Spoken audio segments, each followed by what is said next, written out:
Hello Year 10s, it's Mrs. Ford here. Today I'm going to make you a video to explain and show you how to do this practical for lesson 4, investigating wave speed. Okay, so first of all, apart from your physics book and your pencil case, the usual stuff, you're going to need some equipment. Alright, now I did put a notice on Google Classroom to try and get this ready, but if you haven't, I'll go through it with you now. You need a tray, a rectangular tray. This is what I'm going to be using, and you'll see some alternatives for that. It needs to be about as long as a ruler, maybe a little bit shorter, is fine. Then you need a stop clock. Ideally, use the clock on your phone, and then you need something to measure with. So a ruler is absolutely fine. If you haven't got a ruler, have you got something like this knocking about? So something to measure with, a tray, and a stop clock. Okay, so if you just pause the video now, let's make sure everybody's got that ready. Right, okay, so you've got your tray or your washing up bowl, whatever it is. I've put water in a jug ready, but there's no need. What you do need is the results table.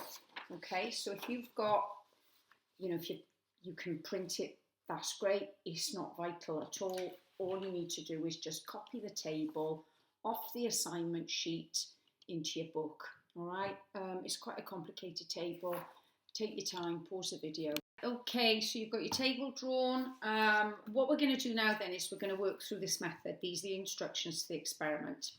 The first instruction says measure the length of the tray and record the results. So long ways we need, and if your tray doesn't have straight sides, measure the length along the bottom. Okay, so mine is 30 and a bit. Actually, this might be better, but use whatever you've got, and in centimetres. Okay, so my tray is 35 centimetres, and I'm going to write it in my results, 35 centimetres, either here at the top of your sheet, or just write it in your notebook. Okay, so that's instruction number 2. Add water to the tray to give a depth of 0.5 centimetres. So if I move the camera down a bit so you can see what I'm doing, 0.5 centimetres deep. And I know we're at home, but let's try and do this as accurately as we can. That's not quite deep enough.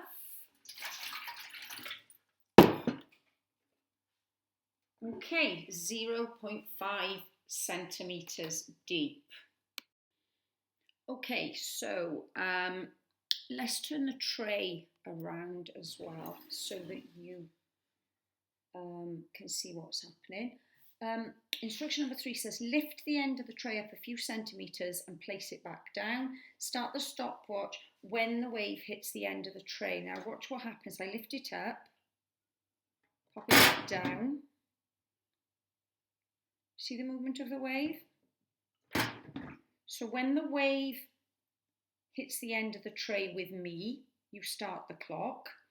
And when the wave has done 1, 2, 3 lengths, you press stop. Okay, so watch. Start, 1, 2, 3, stop. Okay. Stop clock ready then. So start, 1, 2, stop. 3.79. So I'm going to write 3.79 in the first box on my results table, and then I'm going to repeat it a second, third, fourth and fifth time. So I've done that depth, that 0.5 centimetre depth 5 times, and I've recorded my results to 2 decimal places in that top row. Next, I need to do the same thing with 1 centimetre of water, and then 1.5, and then 2.0. Okay, so I'm going to add a bit more water. You might be better doing this over by your sink, so that it is 1 centimetre. That needs to be a bit deeper again.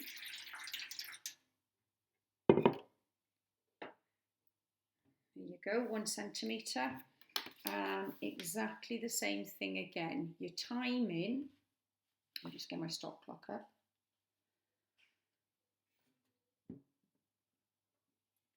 The wave starts at my end. Start 1, 2, 3. Okay, 2.89 this time. So that's my results for a depth of 1.0 centimetres. It's quite tricky actually. The waves move quite quickly. If you've got somebody that can help you do this, so one of you is lifting the tray and one of you is working the stop clock, that would be really helpful. But you carry on with the experiment, adding an extra 0.5 centimetre each time and timing the wave for 3 lengths of the tray. Okay, so I finished my experiment. I didn't do the last one because the water was getting really close to the top and the waves were starting to go over the edge of the tray. So leave that last one out if that happens to you. As long as you've got 4, 5 ideally, but 4 is okay. And just be careful that you don't get water on your laptop or you don't get water on your phone as well. Okay, so these are your results. You need your calculator next, and we're going to look at the analysis instructions so that we can fill in the calculated data. Analysis then. Instruction number 1 says calculate the mean time. So to calculate the mean time, in brackets it says add them up, divide by 5. Don't forget to press equals. Add them up, press equals, divided by 5 and equals. Okay, you'll know you've got the answer right because your answer should be quite similar to all your other times. So calculate your mean times by adding them up. For instance, my first one will be 3.79 plus 3.51 plus 3.70 plus 3.54 plus 3.62. Remember to press equals and then divide by 5 because there are 5 of them. My answer is coming up as a fraction. Yeah, so if your answer comes up as a fraction, you press the Scooby-Doo button, which is the S arrow D button here. Turns thirds into a decimal. So you see what I've got now? I only need 2 decimal places because my stop clock only gave me 2. What's the point in putting 3? So I'm going to round that down to 3.63 and I'm going to write it in my table just there. Okay, so can you see that my answer for mean time is very similar to my other times for depth of 0.5. Okay, so you just go ahead and calculate all your mean times. If you want to rewind a bit, if you're stuck on this, put a private comment on your assignment. I'll get straight back to you. Okay, so those are my mean times. I can see a pattern. I can definitely see a pattern. The time is decreasing as the water got deeper. The time is decreasing as you go down the table. Okay, so the next instruction in the analysis is to calculate the total distance travelled. So total distance travelled, that's this column here. And the instruction says total distance travelled, that's 3 times the length of the tray. So do you remember what your length of tray was? If you didn't write that down, just go and measure it again and check it. So 3 times the length of tray. So I'm going to do 3 times 35. That's 105 centimetres. And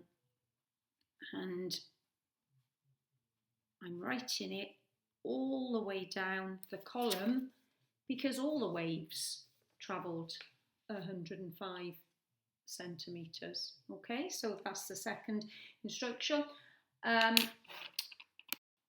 Last bit then on the analysis. Number 3, calculate the speed of waves using speed equals total distance travelled divided by mean time. So that's a little bit more of a complicated version of the speed equals distance divided by time equation. So let's look at the first row of data again. Speed equals total distance travelled, so it's 105 divided by the mean time, which is 3.63. So to calculate the speed, it is 105 divided by 3.63. Calculator again, 105 divided by 3.63.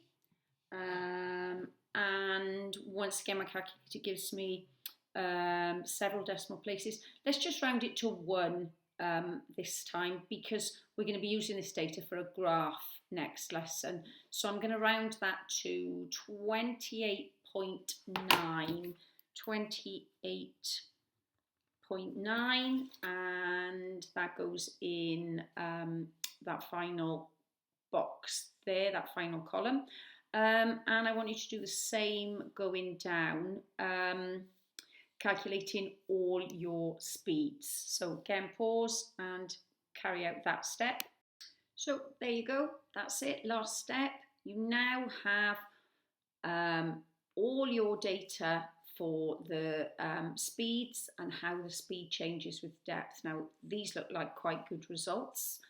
The speed seems to be increasing as the water gets deeper, which is what you would expect. Okay, so you go ahead, finish yours.